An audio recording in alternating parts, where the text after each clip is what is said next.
Et de joie pour tous les Amazirs.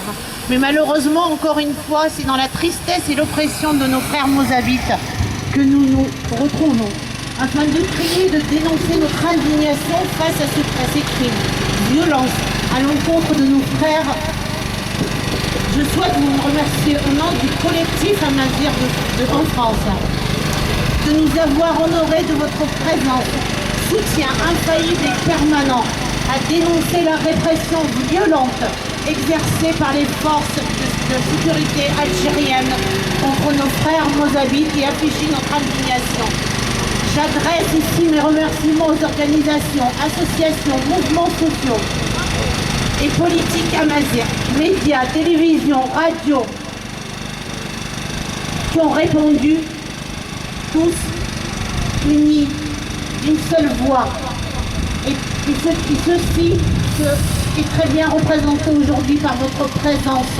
Donc, كما نعرفوا كما نوان أثبت الجاز حسر نقل حسر كذا الكمل. Chers frères, chères sœurs, chers amis, Azul Flowen, bonjour. Tout d'abord, le collectif des Amazirs en France vous remercie pour cet élan de solidarité. Vous avez répondu à notre appel lancé à tous les Amazirs, leurs amis et tous ceux épris de justice et d'humanité pour venir en aide à nos frères et sœurs Amazirs du Mzab qui vivent depuis plusieurs mois une situation dramatique et dont la vie est devenue un enfer. Aujourd'hui, nous sommes le 12 janvier. Le premier jour de l'an Amazir de 1964 de l'ère berbère. Yunayer, nous aurions voulu, nous autres Amazirs, vivre dans la paix et la sérénité et savourer dans la joie et l'allégresse nos fêtes ancestrales. Hélas, sur l'ensemble de ces territoires, les peuples Amazirs sont agressés, dépossédés, massacrés, que ce soit dans le Rif ou le Zawad, en Kabylie, au Moyen Atlas, dans les Aurès ou dans le Mzab, les Amazirs n'ont pas de répit et sont partout soumis à une politique discriminatoire, raciste et criminelle. Cette année, c'est le pays Mzab qui est dans l'œil du cyclone pour la simple raison qu'ils refusent de renoncer à eux-mêmes. La politique anti-mozabite a été mise en place dès les années 70, suivie de plusieurs épisodes violents et répressifs jusqu'à la dernière en date, où on a vu des bandes de jeunes issus des tribus arabes nomades appelées Chamba, avec la complicité de la police et des autorités algériennes, attaquer des citoyens mozabites qui ne cherchaient qu'à vivre en paix. Ces attaques ont fait plusieurs blessés dans un état grave. Les citoyens mozabites ont vu leurs maisons saccagées, leurs commerces pillés et incendiés, leurs cimetières profanés et leurs mausolées détruits par des bandes organisées qui agissaient en toute impunité au vu et au su des forces de police qui assistaient passivement à ces agressions quand ils n'y participent pas directement. Mais depuis l'avènement des médias en ligne, réseaux sociaux et autres, l'information ne peut plus être contrôlée par les États. Et c'est ce qui a permis à nos frères et sœurs de sortir de cet isolement dont ils étaient enfermés depuis des décennies.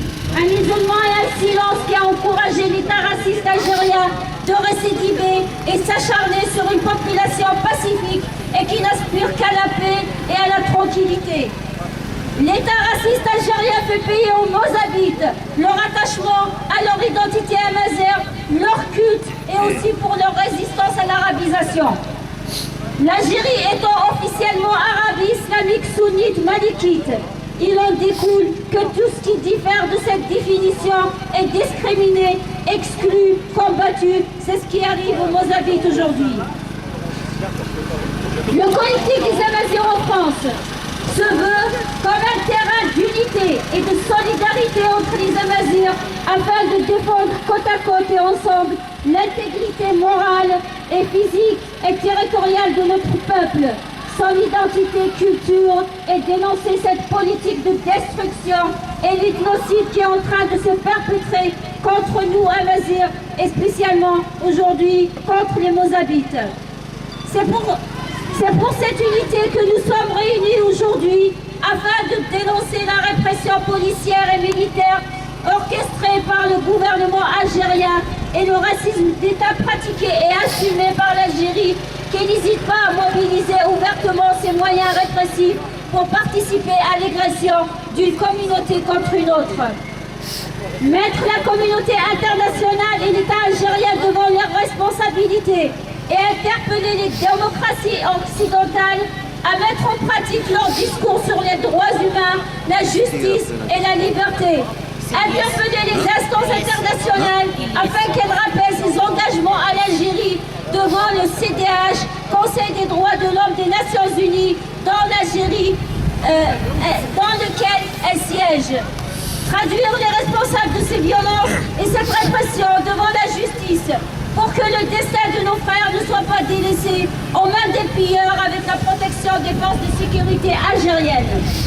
Nous, collectif des Amazirs en France, indignés que nous sommes, réitérons notre soutien indéfectible à nos frères Amazirs du Mzab. Réclamons l'arrêt immédiat des expéditions punitives contre les Mozabites qui subissent un racisme violent et systématique du régime algérien. Dénonçant et rejetant l'idéologie arabo-islamiste usurpatrice qui œuvre pour l'anéantissement de l'identité amazigh en Afrique du Nord. Nous n'oublierons pas toujours dans ce même esprit de solidarité et avec ce même sentiment d'indignation nos frères et sœurs de l'Azawad qui subissent actuellement les exactions de l'État malien et toujours avec la bénédiction des États occidentaux et leurs acolytes. Notre pensée va à nos frères et sœurs de Ibider dans le Moyen Atlas, sans oublier la Kabylie, les Aurès, les Amazirs de Libye, de Siwa et des îles Canaries. Notre pensée va à tous ces exilés Amazirs et aux Kabyles et Amazirs déportés de par le monde. Résistance et solidarité est désormais notre devise et notre mot d'ordre. Merci à tous et Inaya Mgaz, le collectif des Amazirs en France. Bravo. Et Amazirs résistance.